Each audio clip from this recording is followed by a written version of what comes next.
जी अस्सलाम वालेकुम, क्या हाल है सब लोग? खैरियत से हैं? मेजर आमिर साहब मेरे साथ मौजूद हैं। वो 3 सवाल जो मैं पिछले एपिसोड में छोड़ के गया था वो अब इनसे पूछूंगा। वैसे ये फरमाइएगा कि इतना ज़्यादा करीबी रिलेशन आईएसआई का और सीआईए का कि आप लोग अफ़गानिस्तान के अंदर इतना बड़ा ऑपरेशन कर रहे हैं, फिर रशिया जो एक दूसरी सुपर पावर है उसका मुकाबला किया जा रहा है, और हॉटलाइंस जो है ना वो एक दूसरे के साथ हैं, उधर से फ़ोन किया जाता है, इधर से फ़ोन उठाया जाता है। फिर ये डिस्टेंस कैसे पैदा हो गया, एक दूसरे के ख़िलाफ़ कैसे हो गया आप लोग? ये असल में तो ये जो ताल्लुकात होते हैं मुल्कों की सतह पर एजेंसी, तो अपने अपने मफादात के ताबे होते हैं। ठीक। हमारा तो कॉमन इंटरेस्ट ये था कि भाई हमारी सालमियत का मसला था रूस के ख़िलाफ़। ठीक। और हम चाहते थे कि रूस वापस चला जाए। ठीक।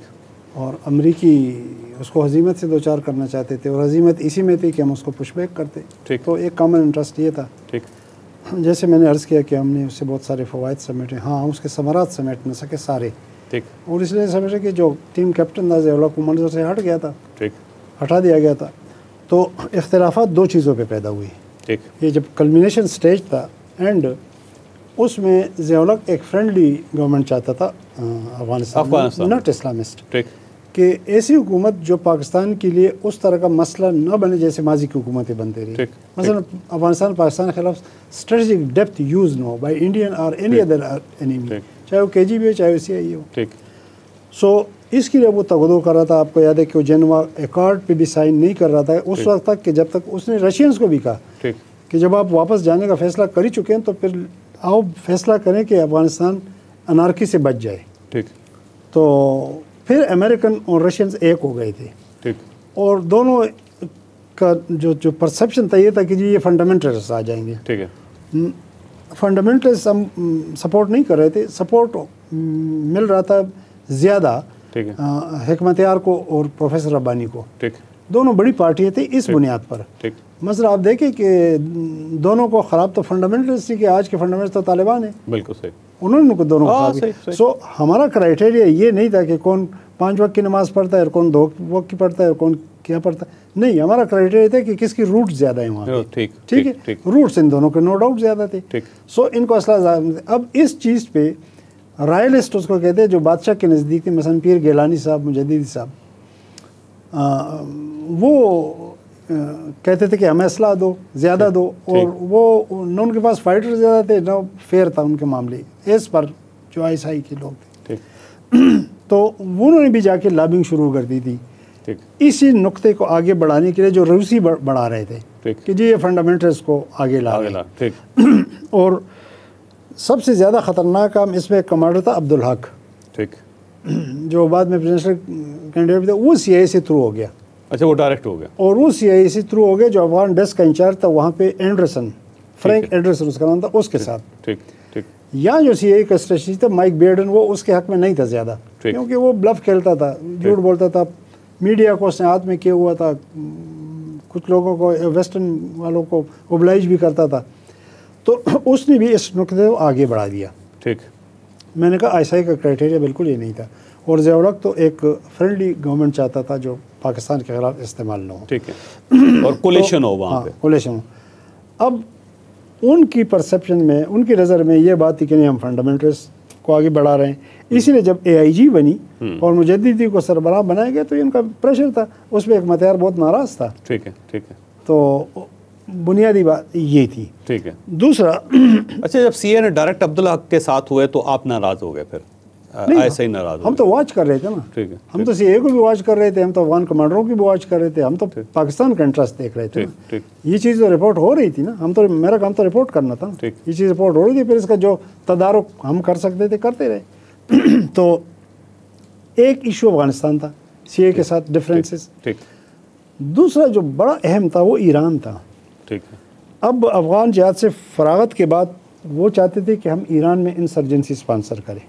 अच्छा, ठीक है। अमेरिकन CIA चाहते थे। हाँ। और उसके लिए उन्होंने एक आदमी को पाकिस्तान में लॉन्च किया जिसका बाप सावक में जनरल रहा था शाह ईरान के साथ। ठीक है। और इस आदमी को उन्होंने खुद ट्रेन किया था CIA ने। ठीक है। ओलिवर नॉर्थ ने इसको ट्रेन किया था। ठीक है। तो वो आया यहाँ पे, तो मुझे DG ने उसके हवाले किया और बता दिया कि इसको हमने सबवर्ट करना है। ठीक है। प्रेसिडेंट कहता है कि इस स्टेज पे हम अमेरिकन को ज़्यादा डिफाई नहीं कर सकते। ठीक है। नाराज़ नहीं कर सकते। क्रिटिकल स्टेज है। अच्छा, अफगानिस्तान पे क्या हुआ कि वो ज़िया-उल-हक से मायूस हो गई अफ़गानिस्तान पे। ठीक है। जुनेजो पे उन्होंने असेस करने के उनका एक यूरोपियन एम्बेसडर सीए के लिए काम कर रहा था, उसका जो दूसरा था वो मेरे साथ थ्रू था। इन्होंने उस एम्बेसडर को भेजा जुनेजो के पास कि जाओ उसको असेस करो। ठीक। वो जब जुनेजो को मिल के आ गया तो उन्होंने जुनेद साहब के बारे में बड़ी रिडिकुलस रिपोर्ट भेज दी कि उनको तो मेरे डिटेन का भी पता नहीं है, मेरे मुल्क का भी पता नहीं है, ये वो। उसके बाद जो उनकी दूसरी एजेंसी है NSA, नेशनल सिक्योरिटी एजेंसी, उसका चीफ था विलियम ओडम। ठीक है। विलियम ओडम को इन्होंने भेजा कि जाओ खुद असेस कराओ। ठीक है। प्राइम मिनिस्टर से, प्राइम मिनिस्टर जुनेजो से। विलियम ओडम जब जुनेजो को मिला तो राफेल उसके साथ था, वो जो ज़िया-उल-हक के साथ मारा गया। हाँ, वो साथ था। और जब ये निकला तो इसकी गाड़ी को बक किया होता, तो ये पहला फिक्रा उसको कहता है राफेल को, विलियम ओडम, कि he will deliver on Afghanistan but not on Iran. ठीक। ठीक है। अफगानिस्तान तो डिलीवर करेगा, ईरान पे नहीं करेगा। अच्छा, ज़िया-उल-हक पहले दोनों पे नहीं कर रहा था, जुनेजो ईरान पे पर्पस सर्व नहीं कर रहा था। ठीक है। ISI के साथ इन दो चीज़ों के हम उसको स्पॉन्सर नहीं कर रहे थे। ठीक है। मैं खुद उसके साथ उसके लिए घर, इधर मेरे घर के करीब घर F7 में लिया हुआ था, और रात को हम बैठते थे, मैं उसको घर ले जाता था, गांव ले जाता था, मैं उसको बड़ा फैमिली टच दिया।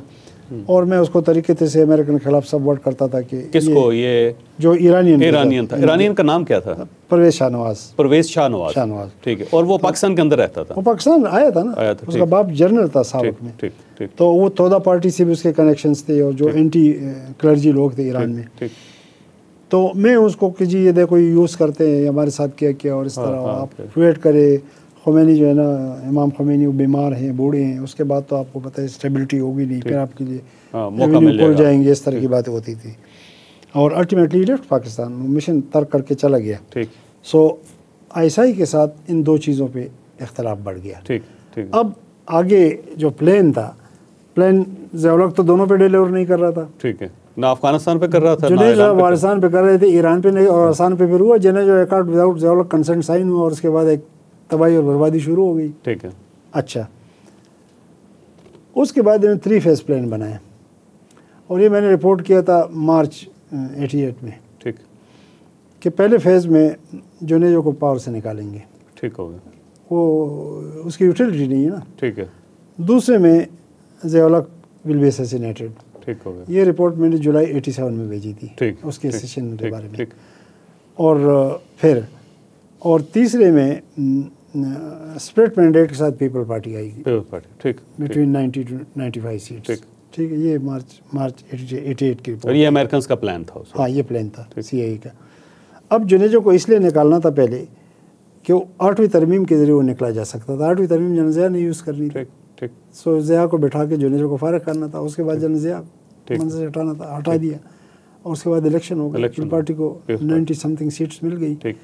और आपने ये रिपोर्ट कर दिया था? ये रिपोर्ट कर दिया था। और आपको कैसे पता चला ये? हमारा काम ही यही था। अच्छा, सोर्सेज पता चलाना हमारा काम ही यही था। ठीक।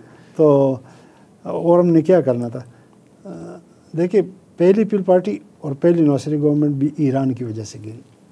ठीक है। कि उन्होंने भी ईरान पे डिलीवर नहीं किया। ठीक। सक्सेस रेजिम, यानी बेनज़ीर भुट्टो ने पहले नहीं किया ईरान पे, उन्होंने नहीं किया। ठीक। तो ये अब ज़िया-उल-हक का क्या हुआ कि एक आदमी था, वो डिज़र्टर पायलट था, और वो यहाँ से भागा था एयरफोर्स से। ठीक। उसको लंदन के एक नाइट क्लब में उन्होंने पिक किया मोसाद, और इसको तल अवीव ले गए, वहाँ ट्रेन किया। ठीक। टेस्ट मिशन पे सीरिया भेजा, फिर पाकिस्तान भेजा। उसका ऑपरेशन मैंने किया था, और उसको मैंने पकड़ा था। ठीक है। क्या नाम था उसका? अकरम अवान। उसको ये माइकल कहते थे। अकरम अवान नाम था उसका। अच्छा, उसको जब पकड़ा तो, और वो एयरफोर्स में था, पाकिस्तानी एयरफोर्स में था। ठीक। तो उसको हमने पकड़ा 13 मई 88। ठीक। ज़िया-उल-हक का क्रैश हुआ 17 अगस्त। ठीक।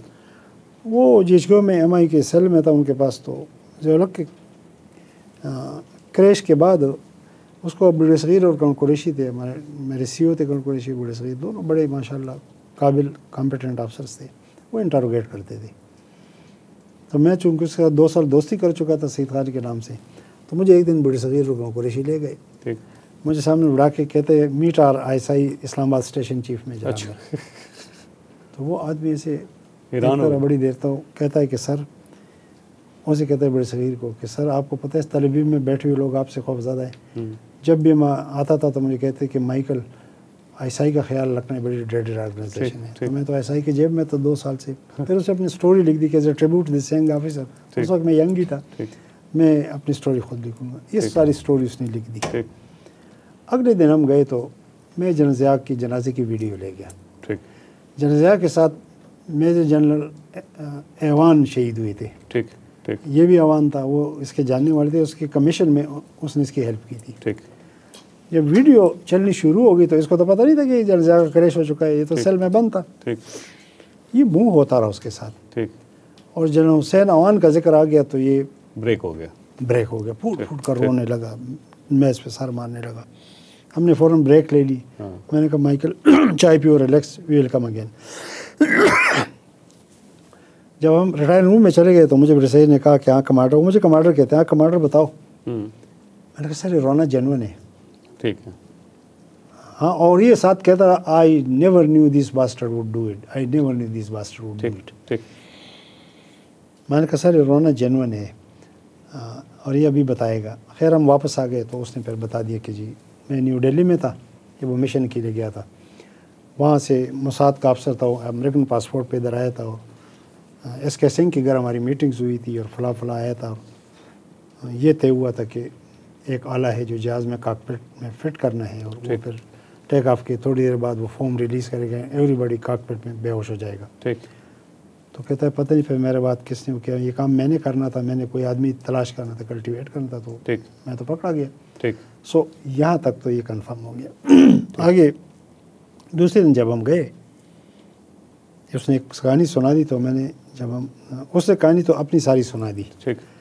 तो मैंने ब्रिटिश को कहा sir he still holding the most sensitive part of the information. ठीक। तो जब हम दोबारा आए तो फिर उसने ये कहानी सुनाई, ये गैजेट वाली सारी। ठीक। तो वो तो पकड़ा गया, लेकिन मज़े की बात ये कि हम जितनी भी इस ऑपरेशन से वाबस्ता हमें सब बेइज्जत करके निकाला गया। ठीक है, आपको भी निकाल दिया गया। मुझे 89 में रिकॉर्ड कंपल्सरी रिटायरमेंट, हालांकि मैंने कहा मैंने ऐसा में कभी सियासत की नहीं थी। ठीक ठीक। मैं तो जनी मिदगुल के पास गया था, मैंने कहा सर मैं मैच में देखता हूँ मूवमेंट्स पोलिटिकल, क्या आप पार्टी के खिलाफ IGI बन रही थी, बना रहे हैं।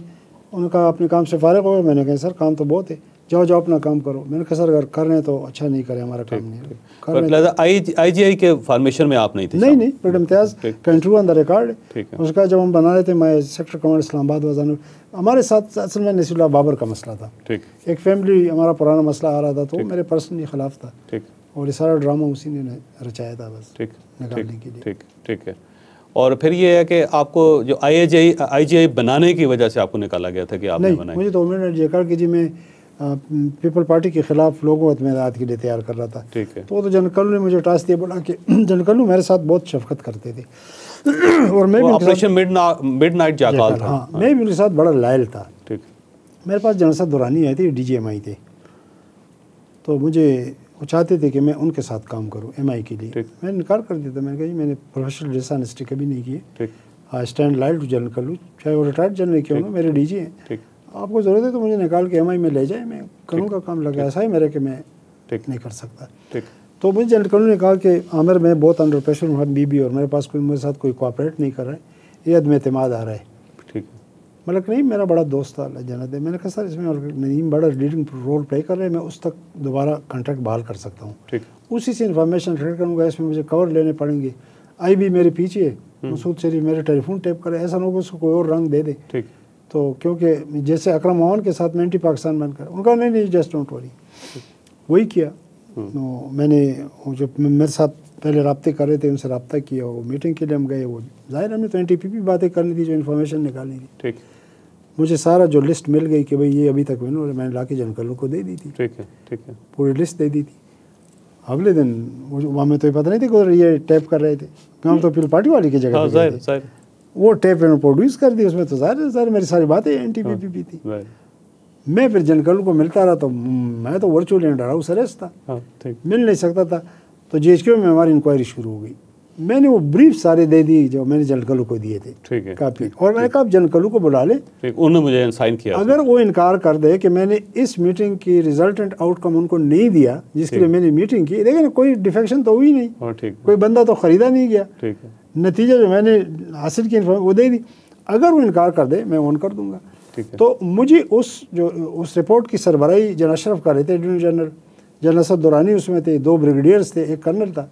उन्होंने मुझे एग्जानरेट कर दिया था कि मैंने कहा मुझे कन्फ्रंट कर दिया था जनरल कल्लू ने, और जनरल कल्लू ने मुझे डिफेंड करने की कोशिश की पीएम हाउस में। ये अनवर अजीज चौधरी का बयान रिकॉर्ड पे उसने उन दिनों दिया था कि मेरे सामने कि उसने कहा वो बड़ा अच्छा अफसर है। लेकिन चूँकि मैंने कहा जनरल नसीरुल्लाह बाबर आर्किटेक्ट था, साथ मसूद शरीफ था, ये लोग थे। तो मैं जब जनरल हमीद गुल की पोस्टिंग हो गई तो मैं जनरल साहब के पास गया। मैंने कहा सर मेरे लिए एनवायरमेंट्स बड़े हॉस्टाइल है, मेरे टेलीफोन टैप हो रहे हैं, आई भी मुझे चेस करे, मैं अब क्या उनके पीछे पड़ूंगा। पुल मी आउट ऑफ ISI, मुझे आर्मी में भेज दे वापस। मुझे भी याद है जनरल साहब ने कहा कि Aamir if I pull you out of ISI this will be a national tragedy. तो मैंने कहा नेशनल ट्रेजिडी तो नहीं, लेकिन हमारा तो ट्रेजिडी हो गई, वही हो गया। अच्छा, मुझे रिटायरमेंट ऑर्डर मिले उसके बावजूद कि मैं GHQ ने मुझे एग्जानरेट कर दिया। बाद में सिविल कोर्ट में चले गए, वहाँ से भी एग्जानरेट हो गए हूँ। आज तक मैं रिटायर्ड विद फॉल्ट का स्टिग्मा अपने ऊपर लिए बैठा हूँ। अच्छा, इंसाफ तो इस मुल्क में मिलता नहीं। तो मुझे जो एडवांस नोटिस मिला इसका रिटायरमेंट नोटिस, उसमें लिखा था कि keeping in view your record of service it has been decided to retire you compulsorily with fault, जबरन फॉल्ट। अब रिकॉर्ड ऑफ सर्विस मेरा सारा अनब्लेमिश था। ठीक है। इस नोटिस से 1 महीना पहले मुझे आखिरी सालाना रिपोर्ट मिली थी ACR, वो आउटस्टैंडिंग थी। ठीक है। उन्हें सिर्फ आउटस्टैंडिंग थी, उसके आखिरी 2 फिक्रे थे कि मेजराम ने बैसित इंटेलिजेंस ऑफिसर जो कारहाय नुमा इस मुल्क के अंजाम दिए उसकी बुनियाद पर दुनिया की कोई भी इंटेलिजेंस सर्विस अपने ऐसे अफसर को नेशनल हीरो और नेशनल एसेट करार देगी। सो मेजराम ने ये उसका आखिरी बात। और अच्छा, रिटायरमेंट के बाद मुझे जनरल बेग ने घर बुलाया, चीफ थे, और मुझे कहा कि नहीं आपके साथ ज्यादती हुई आपकी बड़ी, मैं आपको ये करना चाहिए। मैंने कहा सर मेरे लिए ये बहुत बड़ी बात है कि मेरे चीफ ने मुझे बुला के कंसल्ट किया। मेरे प्लॉट ज़मीन ये कोई मैटर नहीं करती, मैं आपका मशकूर हूँ। मुझे उन्होंने कहा कि मेरा घर में आपको रिटायर न करता, बाबर रोज़ आ जाता था और बैठ जाता था और प्रेशराइज करता था, तो सिविल मिलिट्री रिलेशन बहुत ख़राब हो जाते। मैंने कहा सर ये मेरे लिए बड़ा ऑनर है कि सिविल मिलिट्री रिलेशन बचाने के लिए आपने मेरी कुर्बानी दी। लेकिन दुख इस बात गए कि मेरे कुर्बानी के बावजूद वो बचे नहीं, आपने फिर भी बीबी को घर भेज दिया। सो ये अच्छा, ये फरमाइए जो अफगानिस्तान के अंदर हुआ आप लोगों के जाने के बाद, वहाँ पे तो ज़ाहिर है फिर वॉर लॉर्ड्स बन गए, उनके दरमियान लड़ाइयाँ शुरू हो गई, इतने लोग मर गए, फिर उसमें से तालिबान मर्ज हुए और उसके बाद फिर तालिबान की गवर्नमेंट बनी। आप ये समझते हैं कि आप लोगों की गलती थी, आप लोग प्रॉपर वहाँ पे प्लान नहीं कर सके और गलत तरीके से आपने अफगानिस्तान को प्लान किया जिसका नुकसान आज तक बर्दाश्त कर रहा है अफगानिस्तान भी, पाकिस्तान भी? नहीं, देखिए अफगानिस्तान पे अगर कोई स्ट्रेटजी नहीं थी तो उसे ये कि नहीं थी कि वो ड्राइविंग फोर्स नहीं थे, ड्राइविंग सीट पे वो नहीं थे, हमारी स्ट्रेटजी थी। और जैसे मैंने बताया कि हमारी स्ट्रेटजी तो जंग जीतना था, जीत गए, रूस का खतरा टालना था, टल गया, रशिया वापस चला गया, ठीक इतने फ़वाइद मिले, स्ट्रेटजी की डेप्थ ख़त्म हो गई। असल में असल टीम कैप्टन तो जनरल ज़िया थे, जनरल ज़िया मंजर से हट गए और उसके बाद जनरल हमीद गुल थे, वो भी हटा दिए गए। ठीक, हाँ, फिर तो कमांडर तो बड़ा मैटर करता है ना, ये नहीं कि नीचे लोग तो मतलब जनजुआ ने बड़ा काम किया जनरल हमीद गुल के बाद, ठीक, बहुत काम किया। इसी तरह और भी जो टीम थे, लेकिन वो डिसमेंटल हो जाती है ना चीज़ें। सो उसके बाद जो खाना जंगी है ना, मतलब असद दुरानी आ गए बाद में, उन्होंने भी तबाही फेर दी। DGSI जैसे 21 में हमने उनको वापस लिया, स्वात में सेटल कर दिया। बड़ी गलतियाँ उसके बाद हुई हैं। जिहाद तो रशियन के विड्रॉल के साथ ख़त्म हो गया था, ठीक हो गया। उसके बाद तो हम थे ही नहीं, हाँ, सही ना, बाकी थे, लेकिन गलतियाँ तो हुई हैं, हमसे हुई हैं। मसलन हिकमत यार को भी कॉलर से पकड़ा गया बाद के DGSI ने, दुरानी साहब ने, असद दुरानी साहब ने, और इस तरह मिस हैंडल की गई चीज़ें। कोई ऐसे DG भी थे जो नारे तकबीर लगाते थे प्राइम मिनिस्टर की प्रेस कॉन्फ्रेंस में, तो नॉन प्रोफेशनल चीज़ें थी, गलतियाँ हुई हैं हमसे।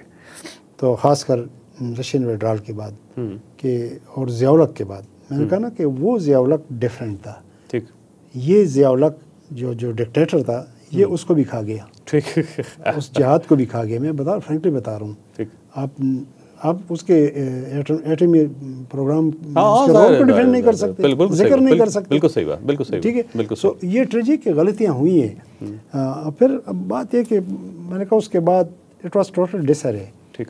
अच्छा, ये फरमाइए अब क्या सोल्यूशन है, क्योंकि अफगानिस्तान तो अब भी पाकिस्तान के लिए बहुत बड़ी थ्रेट है और पाकिस्तान के अंदर जो दहशतगर्दी के वाक़यात हो रहे हैं अल्टीमेटली वहीं से उसको बारूद मिलता है अफ़गानिस्तान से, और जब तक मामलात को वहाँ सेटल नहीं किया जाता, पाकिस्तान सेटल नहीं होता, तब तो चाइना भी कह रहा है।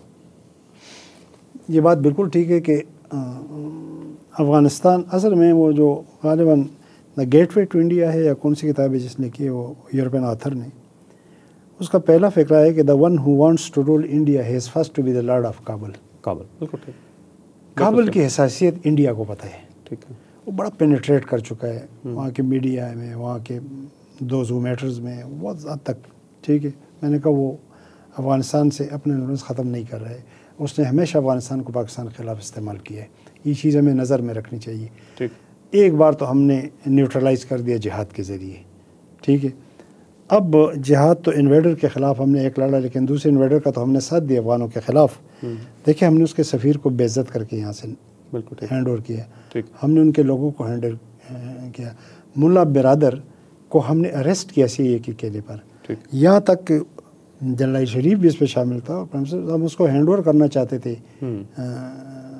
अशरफ गनी को, जो निसार इंटीरियर मिनिस्टर आड़े आया। ठीक है। अगर हम उसको उस वक्त कर क्या होता, हमने बहुत सारी गलतियाँ की है इन स्वारान टेर में, और अगेंस्ट तालिबान हम तो फरीक थे, बनी हुई थे। हमने नेटो को रूट दिया, उनकी सप्लाई जारी रखी, हमने बेसिस दिए, हमने 57,000 B-52 बम्बार उड़ाए यहाँ से, ठीक है ना, हमने किया। लेकिन देखिए वो हॉस्टाइल नहीं थे इतनी, क्या उनकी मजबूरी थी या क्या वो दिल से? मुझे इतना पता है कि जब हमने फैसला किया अमेरिकन वार में शामिल होने का, तो जलालुद्दीन हक्कानी आए यहाँ सीनियर अफसरों से मिलने, और उसने कहा कि हमें आपसे कोई गिला नहीं, आपकी मजबूरी है, बस हमें पाकिस्तान हमारा दूसरा घर है, हम पहाड़ों पे चढ़ जाएंगे, अमेरिकी पहाड़ों पे हमारे पीछे नहीं चढ़ सकते, लेकिन आपसे कोई गिला नहीं। बात यह है कि अब इसमें इसको कोई डिनाई नहीं कर सकता है कि TTP वहाँ बैठी है अफगानिस्तान, ठीक है, और TTP का रोल भी है यहाँ पे मामलात में। इसमें मैं कहता हूँ कि तारीख़ यही है कि जब भी किसी ने रेबल किया है हुकूमतों के ख़िलाफ़, चाहे वो जुल्फ़िकार थी, चाहे पख्तून नेशनलिस्ट, चाहे वो मिलिटेंट्स थे, जब हुकूमत बदली तो वो प्रोसेस रिवर्स हो गया। मुशर्रफ के बाद ये प्रोसेस बदकिस्मती से रिवर्स नहीं हुआ। ये ना पीपल पार्टी ने किया, ना नून ने किया, ना PTI ने किया, किसी ने नहीं किया इस प्रोसेस को रिवर्स। ठीक है, एक संजीदा कोशिश हुई नवाज शरीफ के दौर में, मैं उस कमेटी में था, मैं वज़ीरिस्तान गया था। देखिए मैंने अनकंडीशनल सीज़ फायर करवाई, उन्होंने कोई शरीयत नहीं मांगी, कोई मुतालबा नहीं किया, ठीक है। आप यकीन कर 1 घंटा मुझे अलग मिले, मेरे घुटने पड़ के, जी जो आप कहेंगे हम मानेंगे, आप करते नहीं। मैंने आके प्राइम मिनिस्टर को मिला भी कि सर इस प्रोसेस को चलना चाहिए, लेकिन जब जनरल राहील बन रही थी चीफ, तो मैंने कहा जनरल कियानी चाहते थे कि इस प्रोसेस को कंटिन्यू करो, सपोर्ट भी देते, ये नहीं चाहता। कुछ लोगों को हीरो बनने का शौक होता है, तो सर आप उनको भी बुला ले, मुझे बुला ले, DGSI ज़ैनुल-इस्लाम थे, मैंने कहा उनको भी बुला ले। वो 32 से नहीं हुआ और ऑपरेशन लॉन्च हुआ। अब आप देखें, ये हक़ाइक़ बयान करना बड़ा मुश्किल है, और मैं पहली बार ये बात कर रहा हूँ, क्योंकि फिर आप पे फ़ौरन लेबल लगाते हैं ये टेररिस्टों का हामी है। मैं तो खुद टेररिज्म के ख़िलाफ़ लड़ा हूँ, मैं तो प्रैक्टिकली लड़ा हूँ टेररिज्म के ख़िलाफ़। तो मैं ये कहता हूँ, हमारे पुश्त में कहते हैं कि जो गुड़ से मरता है उसको जहर देने की क्या ज़रूरत है। अगर ये पॉलिसी बराबर न होती तो माजी में क्यों उनको रियायत दी गई? ये पॉलिसी आपने बलूचिस्तान में क्यों और नाफिज की कि जी जो सरेंडर करना चाहता है तो ठीक है, वो भी तो काट दे के पंजाबियों को मार रहा है, वो तो इनसे भी आगे है। अगर हम पल्ला नहीं, अच्छा जब ज़रब-ए-आज़म लॉन्च हो रहा था, आपने बाकायदा पंजाबी तालिबान के साथ एग्रीमेंट किया। पंजाबी तालिबान वो थे जिन्होंने JHQ पे अटैक किया था, एक ब्रिगेडियर कर्नल शहीद किया था ना। अब मैं पंजाबी तालिबान के साथ सुलह के ख़िलाफ़ नहीं हूँ, मैं हामी हूँ। मैं ख़ुद असमतुल्लाह मेरा उसने मुझे बड़ी असिस्टेंस दी मुज़ाकरात में, बड़ा पॉजिटिव रोल उसने प्ले किया, ये नहीं किया, लेकिन मैं सिर्फ दलील के खातिर। इधर आप ज़रब-ए-आज़म लॉन्च करें, इनके साथ तो आप सुलह कर रहे हैं, एग्रीमेंट कर रहे हैं कि यहाँ हम तबलीग करेंगे, उधर जिहाद करें, जिहाद की इजाज़त भी दे रहे हैं जो अमरीकियों के ख़िलाफ़ है। उनसे क्यों बातचीत नहीं करने दी गई जब उनसे अनकंडीशनल सीज़ फायर हो गया था? लेकिन कुछ चीज़ें कि उनको आप वो शायर लुधियानवी का है ना कि अभी ने छेड़ दुखों की ये गीत है मुतरिब, अभी हयात का माहौल खुशगवार नहीं, बहुत सारी बातें जो आप नहीं कर सकते। आप पे लेबल लग जाता है, जी उनका हामी, हम कोई हामी नहीं है, हम पाकिस्तान के हामी, जो पाकिस्तान का दुश्मन है हमारा दुश्मन है, अल्लाह गवाह है। ठीक है, लेकिन हम वो बात करेंगे चाहे वो हमारे मंशा के ख़िलाफ़ हो, जो पाकिस्तान और पाकिस्तानियों के मफाद में हो। हमने इस आग को ठंडा करना है, इस आग को ख़त्म करना है। अगर ये बुलेट और गन से हो सकती है तो बिस्मिल्लाह, लेकिन अगर इसकी गोली के बग़ैर भी, जंग के बग़ैर भी कोई रास्ते, तो मैं कहता हूँ उसको भी आजमाना चाहिए। ठीक है, ये एक हकीकत है कि तालिबान वहाँ बैठे हैं, TTP वहाँ से कार्रवाइयाँ हो रही हैं। अब इनकी दो सूरतें हो सकती हैं। क्या ये अफ़गान गवर्नमेंट पाकिस्तान के ख़िलाफ़ कोई वैनम रखती है, जैसे करज़ई अशरफ गनी कर रहे थे, या बापर कर रहा था, या नजीब कर रहा था?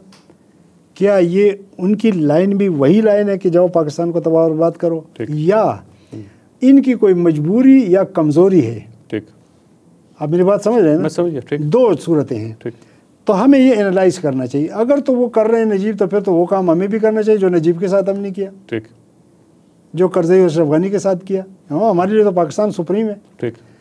और अगर हमारे पास ऐसी इंफॉर्मेशन या ऐसी इंडिकेशंस हैं कि नहीं उनकी कोई कमज़ोरी है या कमज़ोर हुकूमत है, उधर भी तो खुदकुश हो रहे हैं ना। ठीक, ठीक है। आपने मौलाना फजल को भी भेजा, मौलाना फजल अच्छी गुफ्तगू करके वहाँ से आ गया। वो कोई नाकाम दौरा नहीं था उनका, मैं उसको नाकाम नहीं कहता। तो अगर हम इस नतीजे पर पहुँचे कि नहीं, वैनम नहीं है, नजीब वाला काम नहीं है, हाँ गलतियाँ भी हैं, कमज़ोरियाँ भी हैं, कोताहियाँ भी हैं, तो फिर हमें दूसरा रास्ता ज़रूर सोचना चाहिए। बहुत अच्छा, बहुत अच्छा। यानी मुज़ाकरात होने चाहिए। हाँ, अगर मैंने कहा पहले हम ये डिसाइड कर कि वो दुश्मन है या हमारे दोस्त हैं। हाँ, नहीं दोस्त न भी सही, लेकिन दुश्मन नहीं है, न्यूट्रल है। दुश्मन है या दुश्मन नहीं है, तो दुश्मन नहीं है तो हम उनको ऑन करीब कर दें। बिल्कुल, उसके लिए कोई रास्ते ढूंढे। देखे अभी भी अफगान मिनिस्टर्स है, बहुत सारे लोग हैं जिनके यहाँ पे घर हैं,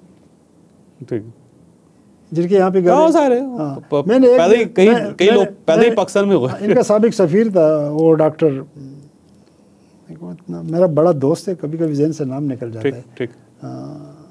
आज 2-3 सफ़ीर पहले जो था करज़ई और अशरफ गनी के दौर में, वो डॉक्टर बहुत करीबी दोस्त है मेरा, फैमिली ताल्लुक। मैंने उसने एक दिन कहा कि डॉक्टर मेरी ख्वाहिश है कि मेरा काबुल में भी एक मस्कन हो, और हमारा तो पासपोर्ट और वीज़ा भी ना हो, बस एक कार्ड मैं दिखाऊँ और मुझे से वहाँ से एक कार्ड मिल जाए। ठीक है। और मैं तुम्हें फ़ोन करूँ कि डॉक्टर मेरे दोस्त है, मैं आ रहा हूँ आपके पास, शाम को खाना खाऊंगा, गप लगाएंगे। ठीक है। और इस तरह आप कभी मारगला रोड पे घर? उसने कहा नहीं, वो मेरे फार्म हाउस मेरे साथ जाता। उसने कहा नहीं, मैं तो आपके फार्म हाउस के साथ घर बनाऊंगा। मैंने कहा तुम ये काम कर लो, मैं तुम्हें अपना फार्म हाउस दे दूँगा, तुम्हें घर बनाने की। पाकिस्तान और पाकिस्तान लाजिम व मलजूम है, ये दोनों मुल्कों की आवाम की इंटरेस्ट में है, ये मईशत के इंटरेस्ट में है, ये सिक्योरिटी इस रीजन के इंटरेस्ट में है। सो हमें जज्बाती फैसले नहीं करने चाहिए दोनों मुल्कों को। हमें ठंडे दिल से बैठकर सोचना चाहिए कि इसका हल हम मिलकर कैसे निकालें। बहुत हाँ, मसलन एक दाइश है जिसके दोनों दुश्मन है, क्यों ना मुश्तरका ऑपरेशन शुरू की जाए दाइश से, मिसाल देना ना, तो हो सकते रास्ते तलाश किए जा सकते हैं। मैं नहीं समझता कि हम उस स्टेज पे पहुंच चुके जिस स्टेज पे हम अंदरूनी तौर पे इमरान खान और द अदर्स पहुँचे हैं। बस कि नहीं, बात नहीं करूँगा, कम से कम अफ़गानिस्तान के साथ मैं नहीं समझता हूँ उस स्टेज पे पहुँचे। बहुत अच्छा। और आर्मी चीफ मैं तो ज़ाहिर तौर पे जानता हूँ कि वो माशाल्लाह बड़े इस मामले में ख़ुद बड़ा इंटरेस्ट ले रहे हैं, उन तमाम चीज़ों को देखते हैं। उनके दौर में मुज़ाकरात भी हुई हैं, सब कुछ, तो we can hope for the best. बिल्कुल ठीक। भाई साहब आपका बहुत बहुत शुक्रिया, आपने गुफ्तगू सुनी, इसमें बहुत सारी नई चीज़ें हैं जो मेरा ख्याल है हिस्ट्री के अंदर रिकॉर्ड होनी चाहिए थी। तो अब हिस्ट्री का बहुत सारा कोर्स क्लियर हो गया है और मैं बहुत ज़्यादा ममनून हूँ इनका। और अब फ्यूचर में भी हम इनको बुलवाते रहेंगे मुख्तलिफ मौज़ूआत के ऊपर, और जो कुछ इनके पास नॉलेज है वो आपके सामने पेश करते रहेंगे। इजाज़त दें मुझे।